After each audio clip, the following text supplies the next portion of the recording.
The Cardinals in the Super Bowl for the first time in franchise history and maybe making history along the way. Hey, how are you, folks? Jason Horowitz, Clark Judge, Ian Eagle. Glad to be with you. Playoff edition of the Endzone here on CBSSports.com. The last edition of the Endzone here as we get ready for the Super Bowl in Tampa on February 1st. And guys, you've been covering the NFL a lot longer than I have, but I can't remember anything like the run that the Cardinals are on, not because they're a 4 seed going to the Super Bowl, but because of the fact that nobody gave them any chance at all in essentially all 3 of the games they played. Can you compare them to anything that you've seen? The closest thing to me is the 79 Los Angeles Rams and who they played, Pittsburgh Steelers in the Super Bowl. And they weren't supposed to be there. Vince Ferragamo was the quarterback. They get in there, and they played them tough for 3 quarters. They lost the ball game. But this is completely different because at least the Rams had a history of some success. These guys don't. Yeah. I mean, they've won more games this month than they have in the past 87 years of their history. I mean, it's unbelievable. So to me, it's remarkable. It's a great story. It's a wonderful story.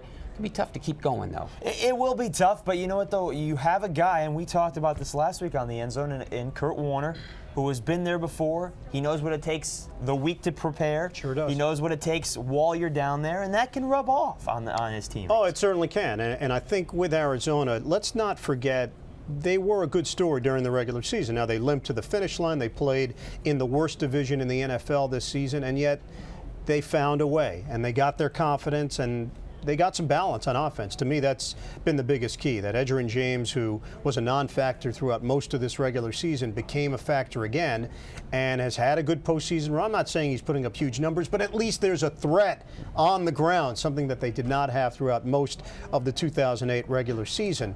I think in the NFL, though, we tend to forget the walls of perception are very tough to break down. And in the past, and certainly out of the NFC in recent years, we have seen some teams emerge that you didn't expect to necessarily go all the way. That would include the New York Giants last year. They surprised some people along the way. But once they got there, you started to see the makings of a champion.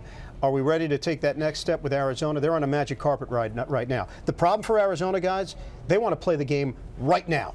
Right now. The 2 weeks in between hurts them a lot more than it hurts Pittsburgh. They're feeling so good about themselves. Yeah, absolutely. The question here with Arizona, you brought up the Giants. Last year, they were huge underdogs. We're talking about double-digit point underdogs last year were the Giants against the Patriots, and rightfully so. New England was undefeated and hadn't, it was going in looking for that perfect season. Now, so much happened to New England in that week, the Spygate issues and everything else that came up, and did they tape somebody during the Super Bowl? All that stuff came up and certainly played a distraction. You don't expect to have that aspect with the Steelers this year, but the Cardinals, again, aren't being given a chance, and that has certainly been a rallying cry in this postseason. Yeah, that's a mistake. I mean, you're going to have to give the Cardinals a chance because nobody gave them a chance in the playoffs, including myself, and they continue to win.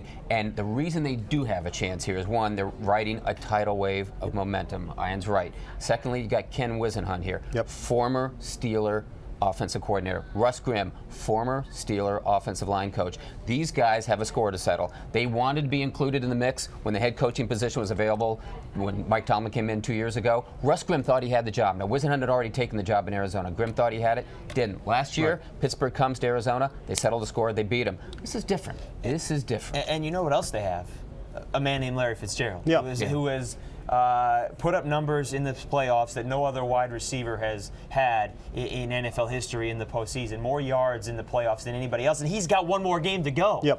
It's incredible what he's doing. Now, can he get away from Troy Polamalu? What will the Anquan Boldin situation, how will that play out? That's certainly something to look for in the next few days. Well, stars emerge during the regular season. Superstars are made in the postseason, and that's where Larry Fitzgerald finds himself right now. He has taken that next step as a player, and we knew Philadelphia going in, the focus was going to be on dealing with Larry Fitzgerald, and they still couldn't stop him.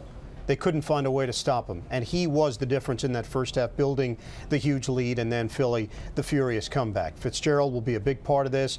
I agree on the Whisenhunt storyline and Grimm. Why do you go and pluck offensive coordinators and big-time assistants from Super Bowl champions? Because they've been through it.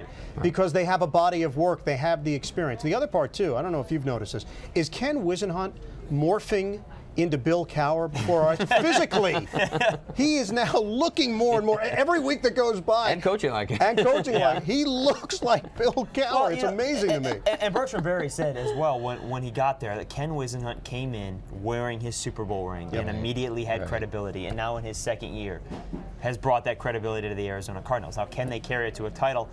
That will determine on February 1st, but it's a heck of a story, and it's certainly been a lot of fun to watch them go through it. Yeah, Ken's greatest contributions, he's changed the culture of losing around there, Yeah, and sure now has. they're on a different And level. that is the hardest thing to do. Yeah. And that's something that, as we've talked about all year long, they'll have to do in Detroit next year as well. Change the culture of losing.